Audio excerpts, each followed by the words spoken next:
안녕하세요. 여러분의 세일즈 멘토 김정구입니다.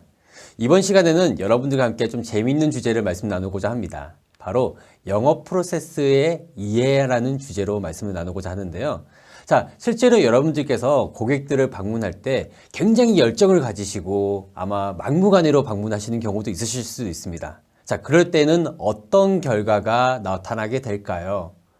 아마도 문전박대를 경험하시는 경우도 있으실 것이고요. 막상 들어갔을 때 내가 뭘 해야 될지도 모르는 경우도 아마 경험하지 않을까 생각이 듭니다. 그렇다면 여러분들께서 이런 고민을 하실 수도 있습니다. 그러면은 우리 제약바이오 영업에는 매뉴얼이 없을까? 네, 없긴 왜 없겠습니까? 당연히 있겠죠. 그래서 제가 여러분들께 이런 말씀을 드리지 않을까 생각이 듭니다. 자, 우리 제약바이오 영업은 매우 고난이도의 영업 형태를 가지고 있습니다. 왜냐하면 바로 의료인들을 대상으로 진행을 하는 것이기 때문이죠. 그렇기 때문에 체계적이고 분석적이면서 전략적인 영업 활동의 프로세스가 너무나도 중요할 것입니다. 그래서 저는 여러분들께 이렇게 7가지의 프로세스에 대해서 소개를 해드리고자 합니다. 이 7가지의 프로세스는 여러분들께서 제약 영업 활동을 하시면서 경험하시게 되는 일련의 모든 활동들을 총망라한 것입니다.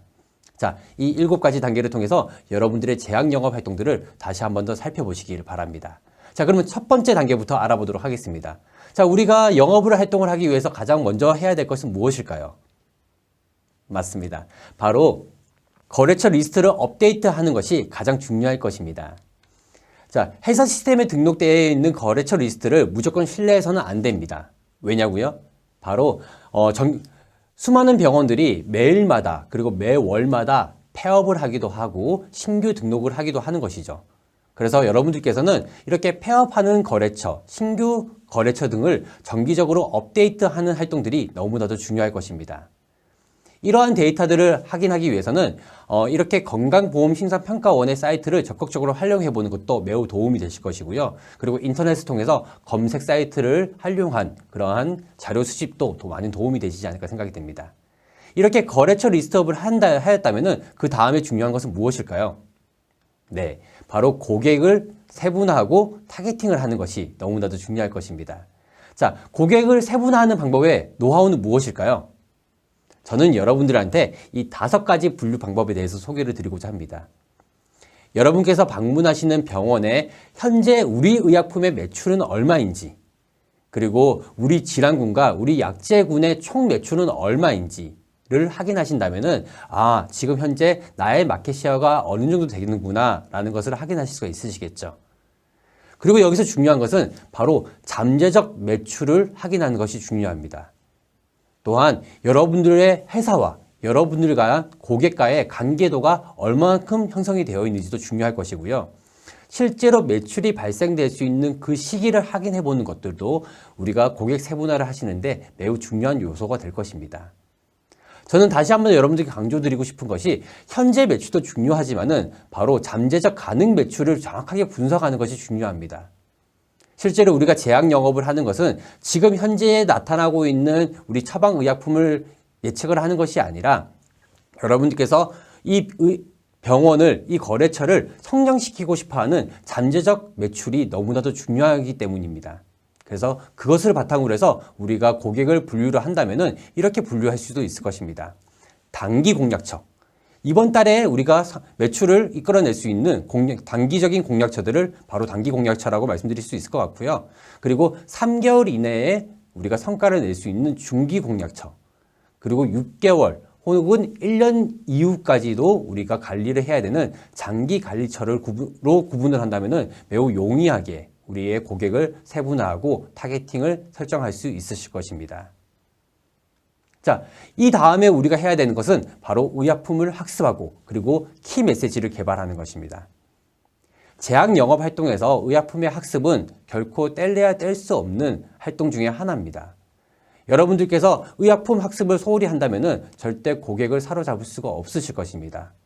하여 여러분들의 마케팅 팀과 그리고 여러분들의 매니저, 여러분들의 선배 사원들을 통해서 의약품의 학습을 꾸준하게 이끌어 나가시는 것이 너무나도 중요할 것입니다.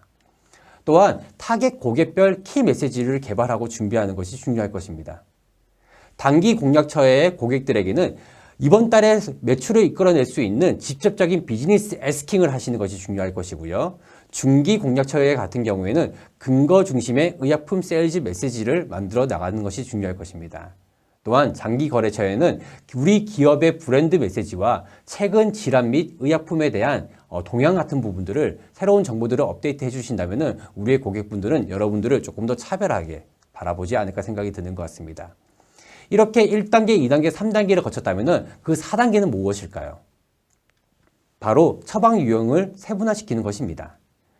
정기적인 방문을 통해서 우리가 지속적으로 고객은 어떤 방법으로 의약품을 처방하는지를 확인하는 것이 너무나도 중요할 것입니다.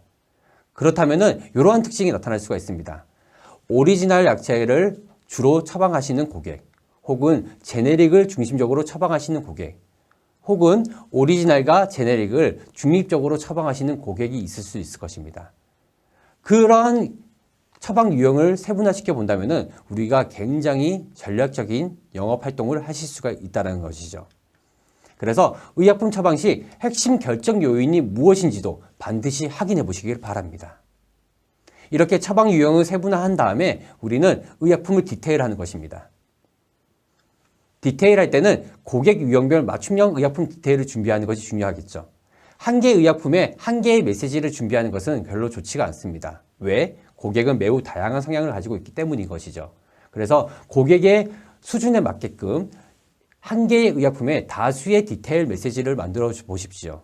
그러면은 여러분들께서 고객을 방문했을 때 굉장히 풍성한 이야기거리를 준비하실 수가 있으실 것입니다. 또한 일반적인 정보 제공이 아니라 질문을 통해서 고객으로부터 자문을 받는 디테일 활동을 하시기를 적극적으로 권장드리는 바입니다.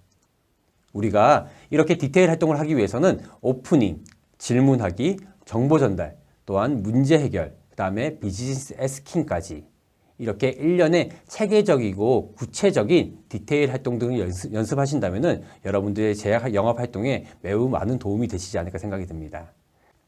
디테일 활동을 하였다면 그 다음에 중요한 것은 무엇일까요? 바로 실처방을 분석하는 것이 매우 중요할 것입니다. 사실 실처방을 분석하는 것은 매우 어렵습니다. 최근에 여러 가지 의료법들이 개정이 되면서 우리가 실처방에 대해서 자료를 수집하는 것이 매우 어려울 수도 있으실 것입니다. 하지만은 이러한 노력들은 우리가 결코 소홀히 해서는 절대 안 되는 부분이기도 하죠. 그래서 월별 처방 자료들을 수집해서 원내에서 나타나는 처방률이 어떻게 되는지를 확인하는 활동 등 매우 중요하다고 말씀드릴 수 있을 것 같고요.